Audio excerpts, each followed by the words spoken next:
Hello, this is Pastor Tim, and this is Word 52, and it's week 44 of Word 52. We are memorizing a passage of Scripture every week, the year 2019, and there are only 8 weeks left. Today's passage comes from Isaiah chapter 55 and verse 8, where the prophet Isaiah said, "For my thoughts are not your thoughts, neither are your ways my ways, declares the Lord." Throughout Scripture, there were a lot of individuals who had questions as to why God was doing what He did in terms of dealing with His people. Habakkuk asks the question, "God, why are you using a heathen nation to deal with your people? They are worse than we are. God, why are you doing that?" But God said 2 things. Number 1, I'm going to deal with them.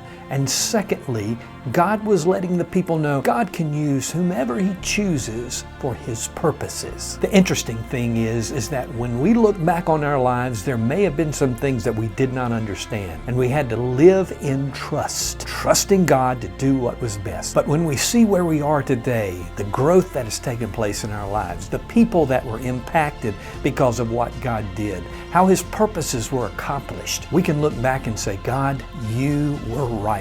You did this. You are glorified, and you did it for your glory. So today, I want you to understand that you may not know exactly why you're walking where you're walking. You don't know what's happening in your life, and you can't make sense of it. It just doesn't add up. Realize this: if you are a child of God, He loves you, and what comes to you goes through His hand. His ways aren't your ways.